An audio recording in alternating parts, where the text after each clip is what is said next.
بسم اللہ الرحمن الرحیم۔ آج انشاءاللہ ہم اس ٹاپک کا خلاصہ بھی آسان الفاظ میں بیان کرتے ہیں، اور جو چند ایک لائنیں رہتی ہیں اور اس کو بھی ریڈنگ دے دیں گے آخر میں۔ سورۃ البقرہ آیت نمبر 208 میں اللہ نے فرمایا کہ اسلام میں پورے کے پورے داخل ہو جاؤ اور شیطان کے قدموں کی تابعداری نہ کرو، وہ تمہارا کھلا دشمن ہے۔ اور سورہ آل عمران اللہ نے فرمایا کہ جو اسلام کے سوا کوئی اور دین تلاش کرے اس کا دین قبول نہیں کیا جائے گا، اور وہ آخرت میں نقصان اٹھانے والوں میں ہوگا۔ اور اقتصادی نظام یا حکومتی نظام وغیرہ ہم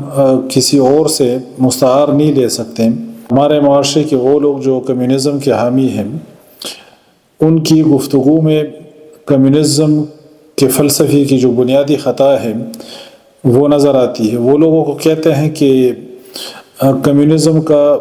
دین سے کوئی تعلق نہیں ہے، یعنی وہ لوگوں کو اپنے ساتھ مانوس کرنا چاہتے ہیں اصل میں، کہ آپ ڈریں نا، اور یہ کمیونزم ایک ایسی چیز ہے، یہ صرف اقتصادی نظام ہے اور اس کا دین سے کوئی تعلق نہیں۔ تو وہ لوگوں کو اپنی طرف مائل کرنے کے لیے اس طرح کی گفتگو کرتے ہیں، لیکن ان کو خود اس پہ غور کرنا چاہیے کہ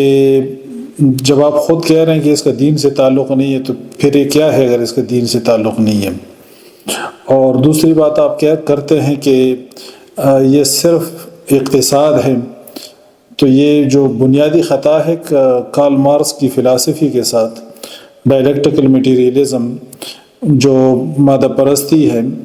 جو مادے کی پوجا ہے اور جو میٹیریل کی پوجا ہے، یہ بیسیکلی اس کی نحوست ہے جو ان لوگوں کی گفتگو میں نظر آتی ہے۔ کارل مارکس کی جو فلسفی ہے ہسٹوریکل ڈائلیکٹیکل میٹیریلزم، وہ کہتا ہے کہ جو مادہ ہے وہ بنیادی شعور سے آزادانہ وجود رکھتا ہے، یعنی مادہ خیال پہ ڈیپینڈنٹ نہیں ہے،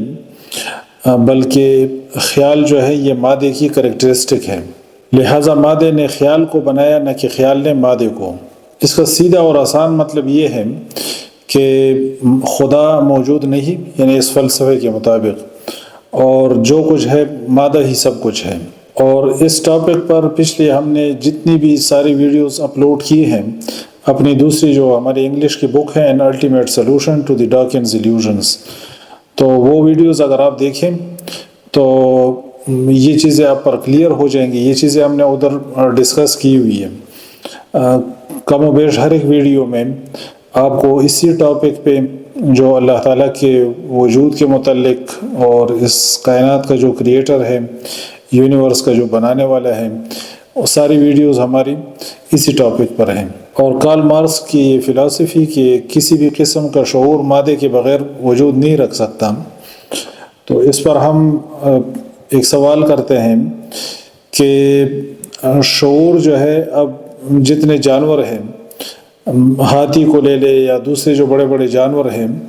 تو ان کے سروں میں کتنا سارا مادہ موجود ہے، جو گرے میٹر ہے، جو دماغ ہے، برین، کتنے بڑے بڑے برینز ہیں جانوروں کی، تو ان کے اندر شعور کیوں نہیں ہے؟ اب کارل مارکس کی جو فلسفی ہے، بیسیکلی اس کی فلسفی یہ ملحدانہ ہے، اور یہ خدا کے انکار پر بیس کی گئی ہے بیسیکلی۔ تو اس وجہ سے ہم کہتے ہیں کہ اس کو کمیونزم کو ملحدین نے گلے لگایا، یا جس نے کمیونزم کو گلے لگایا اس قدر الحاد اس کے مقدر آیا۔ پھر ہم نے بیان کیا تھا کہ کمیونزم کی راہ کی سب سے بڑی جو رکاوٹ ہے وہ ریلیجن ہے، دین ہے۔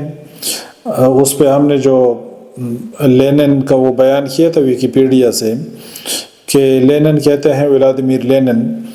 کہ کارل مارکس کی جو فلسفی ہے اس کا سنگ بنیاد ہی یہ جملہ ہے کہ religion is the opium of the people. Karl Marx نے ہیومن ہسٹری کو سائنٹیفک انداز میں بیسیکلی بیان کیا۔ اب اس کا پہلے سے ایک ذہن بنا ہوا تھا تو وہ خاندانی طور پہ یہودی خاندان سے اس کا تعلق تھا، لیکن بچپن میں اس کا اٹھنا بیٹھنا، کم عمری میں زیادہ تر وہ سوشلسٹ ذہن لوگوں کے ساتھ تھا، تو ہیومن ہسٹری کو اس نے سائنٹیفک انداز میں اور بالکل جو ابتدائی جو اس نے اس کو نام دیا وہ پریمیٹیو کمیونزم، جو بالکل ابتدا میں انسان تھے اس کی فلسفی اور اس کی ہسٹری کے مطابق جس طرح اس نے بیان کیا کہ وہ پریمیٹیو کمیونزم تھا۔ ابتدا میں جس طرح انسان آپس میں ایک ساتھ رہتے تھے، پھر جو مختلف ادوار سے انسان گزرا اور ٹائم کے ساتھ ساتھ جو تبدیلیاں آتی رہی، تو ان ساری چیزوں کو اس نے سائنٹیفک انداز میں، اور اس کا خلاصہ یہ ہے کہ وہ کہتا ہے کہ انسان رسپونڈ کرتا ہے مادے کی جو خارجی کنڈیشن ہے، یعنی انسان سے باہر جو میٹر کی ایکسٹرنل جو کنڈیشن ہے اس کو آپ رسپونڈ کرتے ہیں۔ فار ایگزامپل ایک ہی انسان دو مختلف پوزیشنز پہ اور دو مختلف ٹائمنگز میں وہ ڈیفرنٹلی رسپونڈ کرے گا۔ فار ایگزامپل اگر آپ اسٹوڈنٹ ہیں تو آپ ٹیچر کو اپنے ذہن میں اپنی سوچ اور فکر میں ایک انداز سے رسپونڈ کریں گے کہ ٹیچر کو یوں ہونا چاہیے اور اس کو یوں بیہیو کرنا چاہیے اور اس کو یوں پڑھانا چاہیے۔ لیکن اگر آپ ہی کل ٹیچر بنتے ہیں اور آپ کی وہ پوزیشن چینج ہو گئی، تو اس وقت جب آپ رسپونڈ کریں گے تو وہ ڈیفرنٹ ہوگا، اس سے آپ ڈیفرنٹلی رسپونڈ کریں گے۔ یعنی جو آپ کی ایکسپیکٹیشن تھی ایز اے اسٹوڈنٹ، اگر جو آپ کی ایکسپیکٹیشن ہے تو آپ اسی طرح رسپونڈ نہیں کریں گے ایز اے ٹیچر۔ یا فار ایگزامپل آپ ڈرائیور کی ایگزامپل لے لیں کہ جب آپ ڈرائیو کر رہے ہوتے ہیں تو جو پیدل چلنے والے ہیں ان کے بارے میں آپ ایک انداز سے سوچتے ہیں، لیکن دوسرے لمحے اگر آپ خود پیدل جا رہے ہوں اور دوسرے لوگ گاڑی چلا رہے ہوں تو اس وقت آپ ان کو کوس رہے ہوتے ہیں کہ یہ ڈرائیور صحیح ڈرائیونگ نہیں کر رہے ہیں، یہ گاڑیاں غلط چلا رہے ہیں۔ اور اگر آپ ڈرائیونگ سیٹ پہ ہو تو پھر آپ پیدل چلنے والوں کو کوس رہے ہوتے ہیں کہ یہ اس طرح جا رہے ہیں اور یہ اصولوں کی پابندی نہیں کر رہے ہیں۔ تو ایکسٹرنل کنڈیشن کو یہ مارکس کی جو فلسفی ہے کہ آپ رسپونڈ کرتے ہیں ایکسٹرنل کنڈیشن کو،